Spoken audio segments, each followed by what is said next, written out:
welcome to Arts and Entertainment. I'm Deborah Gilbert, your host. Thanks so much for taking time out of your busy day today to be with me and my guest. I greatly appreciate it. Well, I have another terrific show for you. I have actress Salisha Thomas here as my guest today. And Salisha, thank you so very much for being here today. I greatly appreciate it. Hi, Deborah. Thank you for having me. Oh, I'm so thrilled that you've taken up my invitation to be here. I know my viewers will love getting to know you. Oh, awesome. I'm excited. I can't wait. Oh, good. Well, why don't we do just that? Why don't we take the viewer back to your very beginnings? Tell us about yourself. Okay. Hi, I'm Salisha. My friends call me Salish. I'm from Fresno, California. I'm currently in New York City. And I've always liked theater, everything growing up. And, my 8th grade year, I went on a field trip from California to New York City, and I saw my first Broadway show, Wicked. It was so awesome and actually pretty life-changing. I didn't know that you could do theater for a living. I'm like, wow, I don't know what my body is experiencing, but that is what I want to do when I grow up. And I went down to Southern California, got my degree from Cal State Fullerton, worked as a vocalist for Disneyland. And, eventually my days got dropped down to Disney to 1 day a week. And that was a point where I'm like, well, I can't live off of 1 day a week. And I'd always wanted to go to New York.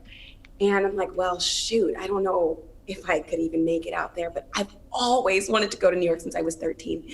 So I didn't tell anybody. And I went out to the city. Secretly, I gave all my shifts away quietly to one girl at Disney. And I spent a month in New York. And while I was here, I just wanted to feel it out and see if it was something that I could, like a place where I could live instead of just visit. And oh my gosh, Deborah, I fell in love. I fell in love right away. And I'm like, I can't just uproot my life and go. I can't just quit my job and my boyfriend and leave my car. But you know what? I was waiting for the train one day, and this homeless man sat down next to me, and he looked at me dead in my eyes, and he said, I don't know who you are, but you need to move here, and you need to do it now. Did you know, even before you saw Wicked, that the acting profession might be calling you, that you might want to pursue that? Well, yes, I've always loved theater, but I was also a musician, and I was a better musician than I was an actress. I also loved mock trial. I'd spent years training for mock trial across the country, and that's what my parents wanted me to do. But it wasn't until I saw a Broadway performance and I had that visceral reaction that I thought, that will be the most fulfilling path. That will be the path that with the most joy for me. That is when I knew. And so when that homeless man had told me, you need to move here now, I'm like, oh my goodness. That day, I took the day to think about it. I called up Disney that day and put my notice in, and ended up selling everything, going to California and coming back within 2 weeks from that day. And the week I got back to New York City, I booked the first national tour of the Carole King musical. And this is a sidebar, but before, when I was in California, I was so in love with this guy, and I thought we were gonna get married and all these things. I was saving up for a wedding, and he dumped me. And that's not funny. I'm laughing now because I'm so grateful, because I had been saving my money. And so that wedding fund, I like to say it became my opportunity fund, because rehearsals for Beautiful didn't start for 9 months. And so I had a little nest egg to live on in New York. And so I eventually went on tour, and while I was on tour, oh my goodness, it was so fun seeing the country more than just California and New York, but everything in between, and see how people think differently than me and all of the things. And I sang the national anthem for the Giants-Dodgers game opening weekend at AT&T Park. I took a week off from tour and became Miss California. I ran a marathon one day without training. I just signed up, and I'm like, I have the energy. Who knows what will happen? And I did it. My body was so mad, and I couldn't call out that day because all of my understudies was one person, her grandma died. The other girl, she was on vacation. So if I didn't show up for work, there was going to be a big hole on stage. So I ran a marathon and then ran straight to work and did a 2-show day. There's been so many adventures, and eventually I knew I want to give New York City a chance. And it was time for me to leave tour, even though I didn't have a reason to. And the moment I decided to give New York City a chance, I got the call asking if I'd like to join the Broadway company of the Carole King musical here in the city. And I loved that show so much. I'm biased, but it was absolutely my favorite show. You know, you're talking about theater and your love of theater, and I know that I have probably many actors that are either thinking about pursuing this as a career or are pursuing it now. Do you have any guidance for them as to how they can get started? You know what? I think it's important to train. So there's a lot of people in this business who don't go to school, and I'm not going to encourage not going to school, especially since I did go to school and I graduated. I think the important thing for the business is to whatever it is that you're trying, what your focus is, whether it's musical theater, like singing, dancing, acting, get in courses, take classes so that you can feel confident about your craft. Because when you get to a certain level, everybody's good. Everybody can sing. Everybody can do it. And so those things need to be basics. I have found recently, I've realized that when it comes to auditions, it's not who's the best, it's whose energy just clicks. When you walk into the room, does it just make sense? The auditions that I've gone into where I'm like, oh, I hope I get it. I hope they pick me. I hope they like me. I never get those jobs. It's the jobs that I don't care about. It's the jobs that I'm like, whatever. It's okay if they don't go with me. It's like I'm in the pocket. And I think there's an energetic dance that happens in the room that you can't see with your eyes, that like, does this person feel that they can work with you and it would be fun and chill and cool, versus like a spirit of desperation. I think that is something like to be cognizant of when going forward. And my other thought is, how was it deciding to get on tour? How was that traveling? How was it packing a suitcase? You know what? Good question. It was really weird living out of a suitcase. Like, hotels became my home. And I remember I was doing a TV interview when the lady asked me something about like where I live or something. And it wasn't until the interview live on television that I'm like, oh my God, I'm homeless. Like, I realized in the moment I don't have a home. I literally was living in hotels. But there is a nice part of that. Like, I never had to make my bed. I always had room service. Like, there are those things, but there's nothing like having your own kitchen, having a kitchen. Do you know what I'm saying? But it made me like get used to flying, even though I never got over my fear of flying. We flew so much, and it became like a taxi, like, oh, my dad's birthday. Oh, the Super Bowl. Get on a plane on a Monday. Monday was our only days off. Get on a plane and surprise somebody just for Monday and then come back to work on Tuesday. Like, I did a lot of growing up, I think. How was it to be on stage in a different theater now with the traveling and the tour? You must have been in different places every week. Oh, every week. At the beginning of tour, we had longer sit downs. Like, sometimes we were somewhere for 3 months. We were in Chicago for 3 months. We were in DC for 3 weeks. But then a lot of places were just 1 week. And it was mind boggling because every backstage theater is different. So there would be signs backstage like, the stage is upstairs, dressing room is downstairs. And we'd go to another theater and be like, the stage is downstairs, dressing room is upstairs. So we had like things backstage to mark, because we would get lost. You can't find the stage, you're gonna miss your entrance. So, and then there would always be like some type of blue light in the audience to let us know where center was, because it can be so what is the word I'm thinking of, Deborah? Discombobulating, like knowing where's the back wall of the theater. But then there would be some theaters that I'm like, oh my goodness, I cannot believe I'm here right now. Like the Kennedy Center, like knowing the history that is there.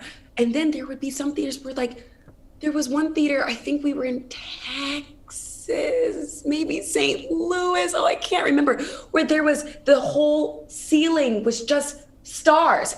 And every 5 minutes, there was a shooting star. And so you could see the cast waiting for the next shooting star while we're on stage. And then there was one time in Arizona where we heard a yell from the crowd. A man had fallen off of the balcony into the orchestra during the show.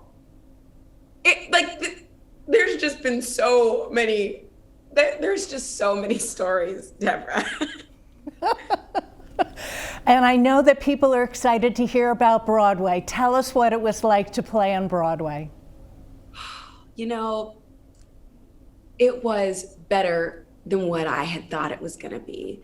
Everyone's experience is different. Some people will not say that, but for me, joining the Broadway company was more than a dream come true. It was so surreal.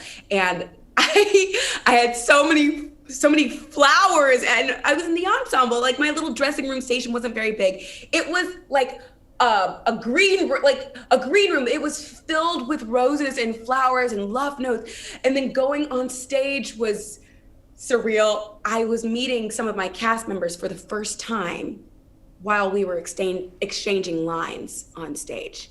So like the lead of the show, her name was Shalina Kennedy. She played Carole King. We'd not met. I'm on stage and I see her for the first time. I'm like, oh my goodness, this is the girl on the billboards. This is the girl like who I see in Times Square. She's right in front of me. Oh my gosh, she's looking at me. Salisha, say your lines. Like it was very exciting, but also like, it just seemed like I was plopped into like a movie scene. And I just remember getting through my solo that first night and feeling like I cannot believe this is happening. And then getting to bows and taking my first Broadway bow. And we did it. And then the whole cast bowed. And then Shalina like looked over at me and like gave her hand to me. And then the whole cast clapped for me on stage. And that was a moment that I'm just like, the audience doesn't know why people are clapping at me, but the cast acknowledged that it was my first day. And dang it, it's hard because we've been in this pandemic for 10 months and I just really miss it. Well, let's hold that thought. We're going to take a break. I'm Deborah Gilbert. You're tuned into Arts and Entertainment. We'll be right back. Valley Shore Community Television is constantly adapting to the demands of our viewers. Busy schedules are making it hard for viewers to watch shows when they air. Television has changed dramatically. We don't have to be appointment viewers or listeners anymore. No. We can do this in real time. VSC TV has made it easy to watch all our locally produced content online and when you want it. Visit vsctv.com and click on the Watch Online tab to watch live, or visit our local show playlist to easily navigate your favorite shows anywhere, anytime, and on any device. The way to this world is for free. Freedom from the way to this. VSC TV is your local Connecticut Mid-Shore Valley digital connection.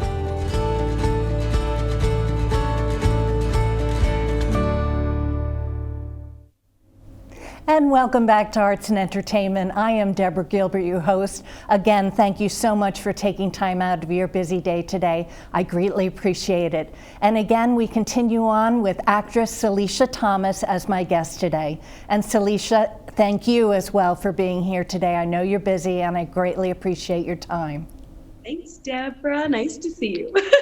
You mentioned the pandemic. How has that affected your life? Well, Beautiful closed a few months before the pandemic. And I was so like, I got scared. I'm like, will I ever work again? All of these things. And it was my first time ever having any period of unemployment. And I was unemployed for two, 2 months. But I was freaking out still. I'm like, oh my goodness. Well, eventually I got my second Broadway show, the Britney Spears musical called Once Upon a One More Time. And I was overjoyed to join that company. It was going to be my first original Broadway cast and something definitely to look forward to. We were 11 days into rehearsals here in New York when Broadway shut down. Like on a dime, everything went away. And that day was kind of difficult. Like we were in rehearsal, so we were in rehearsals for a day after Broadway had shut down. And then the next day, I think somebody called in sick and they were like, this is not safe, you guys. Go home. And so it's a weird thing to just, what do you mean go home? Like, when are we coming back? Nobody knew. Nobody knew. And it was weird to go from like always being busy, always auditioning, always working hard, always working out to like, now my duty is to sit on my couch. Like, what do you mean? I found myself Googling, what does stay home mean? Google was like, it's when you don't leave your house. I found myself like rationing my fish sticks and like not knowing what was going on in the outside world. And then I looked on Facebook and all my friends were like, man, gaining 15 pounds. I was like, why are they gaining weight? I'm over here starving to death. And then I realized we're in a pandemic. The grocery stores are still open. We can still eat. We still live in America. We can still do takeout. And so that kind of eased my mind a little bit. And so then I also gained my COVID-15 as well. But it's been quite a transition. And it's shaken up everything. My priorities are different. I'm like, oh my goodness, my family has been the real MVP this whole time. And they've always said, you're a working girl, go work, go after your career. And guess what? When my career is nowhere around, what do I have left? I'm sitting in this apartment by myself. Like, I'm like, I'm going home when it was safe. I'm going home and I had a place to quarantine on my own. And it was so nice to spend quality time with my family. It's the closest we've ever been in my whole life. And so that's been nice and new. And also my brain is working differently. I've never created so much content ever. I've always performed other people's content that they've created. You write a show, I'll audition for it, I'll play a part in it. But this is the first time during this pandemic where I have an idea and now people want to be a part of my dream. So that's kind of been fun to explore. I started a podcast called Black Hair in the Big Leagues. And I sit down with a bunch of Broadway actresses and some from other industries as well. And we talk about what we talk about when we're backstage at Broadway. We talk about hair. We can talk about hair for hours. And it's been a way to cultivate a sense of community when we've been so disconnected. You know, one of the best parts about Broadway is we go to work. I don't need to go to playbill.com. I don't need to read Broadway World because anything that's going to be on there, we're already talking about it backstage. It's like we hear it first, and now it's being in the pandemic. It's like, what's going on? Are the Tonys happening? It's like we don't know anything because we're all apart. And so starting this podcast has been a way for me to talk to my peers and catch up and feel like, oh yeah, I'm not alone. You know, you mentioned the podcast, and I don't want to forget your website, SalishaThomas.com. Tell us about that. Well, on my website, I have like a link to the podcast where you can hear it wherever podcasts are heard. Then I also have a blog, which I took a hiatus from, but there's some pretty like interesting articles already up there. But I'm back writing again. And it's just a way for me to get my creative juices flowing. And it's a scary thing, Deborah. You might know this feeling, maybe like doing something and then putting it out into the world, not knowing what people are going to think. Do you think that those traveling the entertainment pathway should think about a podcast, should think about a website, should think about the path that you're pursuing now? Yeah, I mean, there are so many different ways to go forth in this business, but it's definitely like a way to create your own platform. That has been like a huge thing. Like, it's now I have a place where I can talk about things that it's nice to just kind of be the boss of something. Like my podcast, I get to be the boss. And so that is a nice shift, instead of always having like coming from a place of, man, I hope they pick me. I hope that somebody like believes in me, to no, this is what I want to do for my show. Who would I like to be a part of it? It's a nice shift. It's a nice mental shift. And I think it's important to know your worth. Knowing your worth will help you if you were to pursue a career in theater, or really any job. If you know your worth, you don't have to like gravel. And whoever's interviewing you or like auditioning you, they can see that you know your worth, and it kind of makes them value you more because you value you more. Now, what I found interesting is that your podcast is talking about hair. Tell us how that came about. I was interviewed for my friend's podcast, and I've been on many interviews, but for whatever reason, her podcast, I felt so inspired. I'm like, Ayana, how did you do this? Ayana Major Bay, that's her name. And she walked me through. She was like, here's all the steps if you wanted to start your own. And I was like, great, I know what I need to do. I've got all the equipment. Now I just need an idea. And I thought, like, what could I never tire of talking about? And one of the special things that I think is special about hair is when it comes to Black people and people of color, talking about hair is not just talking about hair. It's an easy gateway into how we are showing up in the world, in the industry, on and off the stage. And it's like part of our identity, just the fact that we can go to hair and makeup, and hair and makeup doesn't not usually know what to do with our hair, is so telling about a lot of the inequalities that are being experienced. And having these conversations, I like to call them dressing room conversations. They're pretty intimate, and I let my guests know if we ever talk about anything that like was too personal or too whatever, let me know. We're not live. I'll cut it out. I'll edit it out. And so, but the product of that is really candid conversations. And I think it has started something that I didn't realize. Like, in my mind, I'm making this podcast for young Black girls who don't know what to do with their hair. Like, I just caught on to the natural hair train. And so I have so many questions. I did this podcast from a position of, I don't know the answers. Help me, not from this is how it is. And so I'm like asking the questions for other young Black girls who might not know what to do with their hair. However, I recorded over 25 episodes before I even released the first one. And I'm so glad I did that, because after I launched, a lot of my white friends were saying like, I love your podcast. Oh, well, like, and that they're listening. I'm like, wait, what? Why would you be listening to it? Why do you have it? And they're letting me know, it's like, there's so much stuff that I didn't know, and I'm learning so much. And you're not like, I'm not beating it down anybody's throat. I'm not telling anybody that they're horrible or wrong, or I'm not trying to make anybody feel guilty. It's just us having, like, people of color having conversations about our realities.